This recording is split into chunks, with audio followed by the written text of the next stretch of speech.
3월 11일 이 시각 주요 뉴스입니다.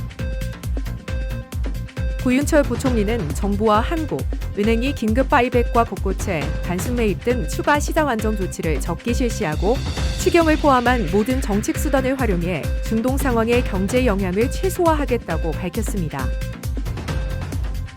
중동 분쟁 확산에 따른 에너지 가격 상승이 삼성전자와 SK하이닉스 등 메모리 반도체 업체에 부정적 영향을 줄 수 있다는 분석이 나왔습니다.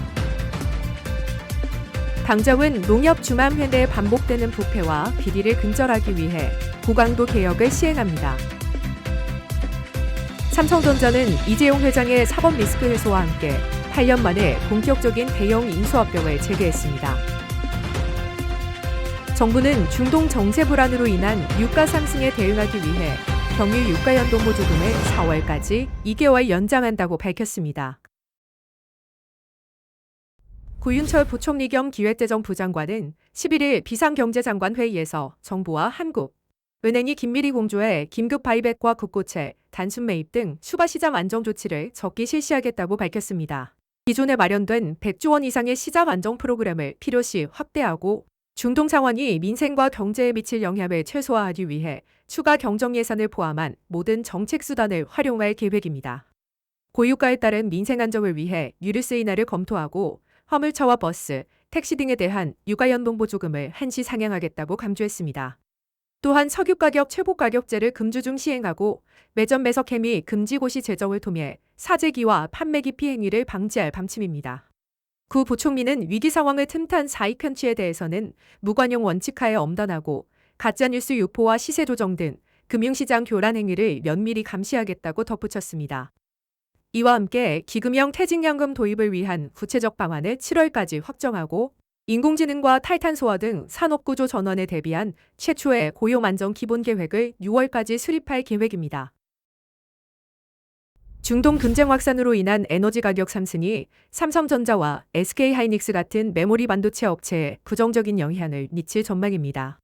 CNBC 보도에 따르면 유모닝스타 주식 분석가는 유가 상승이 인공지능 인프라 도입 비용을 크게 늘려 관련 수요에 위협이 될 수 있다고 설명했습니다.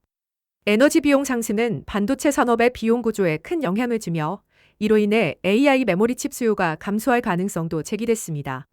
현재 삼성전자와 SK하이닉스는 AI 데이터 센터용 메모리 칩 공급에서 중요한 역할을 하고 있지만 운영 비용 및 공급망 불안정으로 투자자들의 불안이 커지고 있습니다. 유 분석가는 장기적인 분쟁이 AI 인프라 구축 지연과 디램 가격 약세를 초래할 수 있다고 전망했습니다. 당정은 농협 주맘회내에 반복되는 부패와 비리를 근절하기 위해 고강도 개혁을 시행합니다. 감사위원회를 신설해 중앙회, 지주, 자회사 및 지역조합에 대한 통합감사를 추진하고 별도 법인으로 독립성과 전문성을 확보할 예정입니다. 자회사에 대한 주망회장의 부당한 영향력 행사를 금지하며 임직원의 범죄 행위에 대한 고발과 직무정지 근거도 마련합니다. 또한 주망회장 선거제도를 개편해 조합원 참여를 확대하고 금품 첨거 방지 대책을 강화합니다. 1차 개혁 입법은 지방선거 이전에 완료하는 것을 목표로 하고 있습니다. 삼성전자는 이재용 회장의 사법 리스크 해소와 함께 8년 만에 본격적인 대형 인수합병을 재개했습니다. 2025년 사업보고서에 따르면 삼성전자의 연결 종속회사는 지난해 말 기준 308개로 전년 대비 80개 증가해 10년 내 최대 규모를 기록했습니다. 지난해에는 독일 플렉트 그룹과 GF 프리드리히스하펜의 ADAS 사업부 등 조단위 인수합병이 이뤄졌으며 이는 하만 인수 이후 최대 규모입니다.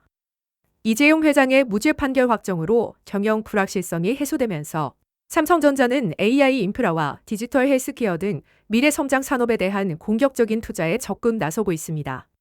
또한 미래사업기획단 신설과 M&A 전담 조직 구축으로 중장기 성장 동력 확보에 집중하고 있습니다. 정부는 중동 정세 불안으로 인한 유가 상승에 대응하기 위해 경유 유가 연동 보조금을 4월까지 2개월 연장한다고 밝혔습니다. 국토교통부는 작년 2월에 만료된 경유 보조금을 3월부터 다시 지급하고 지급 단가도 기존 대비 상향할 계획임을 전했습니다. 이 보조금은 경유 가격이 리터당 1,700원에 초과할 경우 초과분의 50%를 지원하는 제도로 3월 1일 이후 구매분부터는 지급 비율을 70%로 확대합니다. 지원 대상은 경유를 사용하는 화물차 38만 대와 노선버스 16,000대로 교통 및 물류업계의 유류비 부담 경감을 위해 선제적으로 마련된 조치입니다. 국토교통부는 앞으로도 유가 변동 상황을 지속 모니터링하면서 추가 지원 방안을 검토할 예정입니다. 국내 최대 정유사인 SK에너지가 미국과 이란 간 긴장 상황으로 인한 원유 수급 불안에 대비해 정부로부터 비축유 긴급 대여를 받았습니다. 이는 이란의 호르무즈 해협 봉쇄가 장기화할 가능성에 따른 위험 관리 차원으로 풀이됩니다. 석유공사는 지난 6일 SK에너지에 비축유를 출하했으며 SK에너지는 올해 들어 처음으로 긴급 대여를 신청했습니다. 비상 상황에서의 원유 수급 차질은 정유 공장 가동에 큰 영향을 미치며 재가동 비용이 수천억 원에 이를 수 있어 신속한 대응이 필요합니다. 앞으로도 중동 지역 불안정으로 인해 원유 공급에 추가 차질이 빚어질 가능성이 높아 계속된 긴장 상태가 전망됩니다.